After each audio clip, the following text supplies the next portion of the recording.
안녕하세요. 주말 잘 보내고 계신가요? 미국 증시는 이번 주가 중요하고요. 중국의 올해 경제 성장치를 5% 내외로 발표해서 다소 실망스럽습니다. 중국을 등진 한미일 외교로 무역 보복이 우려스러워요. 구독, 좋아요 부탁드립니다. 미국 증시에 영향을 줄 이벤트들이 이번 주에 몰려 있습니다. 3월 8일 수요일과 3월 9일 목요일에 연준 파월 의장의 증언이 있고요. 목요일에는 실업수당 청구 건수와 3월 10일 금요일에는 고용지수 발표와 실업률 발표가 있어요. 다음 주에는 발표 내용에 따라 주가가 요동칠 것 같습니다. 어제부로 중국의 양해가 개최됐습니다. 오늘을 마지막으로 리커창 총재의 연설이 있었어요. 오늘 리커창 총재는 올해 경제 성장률을 5% 안팎으로 발표했어요. 투자자들과 시장은 중국의 올해 경제 성장률을 6% 가까이 내다봤었는데요. 의외로 보수적인 발표가 나왔습니다. 내일 차이나 전기차 주가에 영향을 줄 수도 있을 것 같아요. 요즘 뉴스에서는 중국을 배제한 한미일 동맹 강화에 대한 내용이 많이 나오고 있어요. 우리나라는 모든 산업 분야에서 중국에 대한 수입 의존도가 높아요. 그동안 우리나라는 중국과 미국의 눈치를 보면서 줄타기 외교를 많이 했는데요. 요즘 정치를 보면 미국 쪽으로 많이 기울어진 것 같습니다.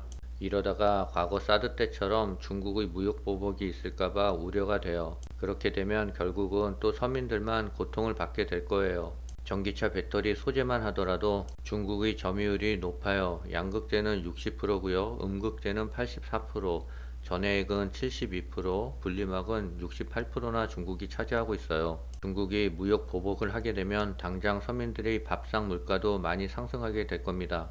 도표를 보시면 대중국 의존도가 1위예요. 쌀은 중국에서 44.7%를 수입하고요. 김치는 100%, 고춧가루는 89%, 참깨는 48%, 땅콩은 73%, 팥은 98%, 들깨는 86%, 당근은 85%, 마늘은 97%를 수입하고 있어요. 국산과 중국산 농산물 가격 차이도 많이 벌어지는데요. 콩은 국산 가격 대비 중국산 가격이 75% 수준이고요. 팥은 56%, 녹두는 48%, 생강은 58%, 참깨는 29%, 들깨는 39%입니다. 이런 의존도를 무시하고 미국에 치우친 외교는 서민들에게는 엄청난 고통이 따를 거예요.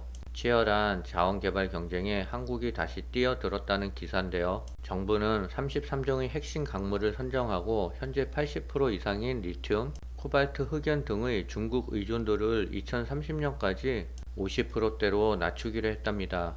같은 기간 전기차 폐배터리 등 폐기물의 핵심 강물을 해소해 재사용하는 재자원화율을 2%에서 20%로 끌어올리고요. 민간 기업의 해외 자원 개발을 독려하기 위해 해외 자원 개발 투자세액 공제도 10년 만에 부활시킨대요.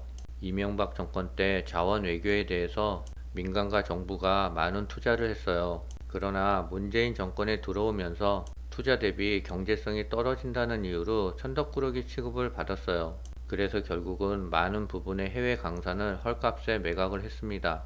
국제에너지기구는 전 세계적으로 전기차, 재생에너지 등 청정에너지 사용을 늘리는 탄소 중립 움직임이 가속함에 따라 핵심 강물 수요가 2040년에는 2020년보다 리튬은 42배, 코발트는 21배, 니켈은 19배, 히토류는 7배 등 4배 이상 급증할 것으로 전망하고 있습니다.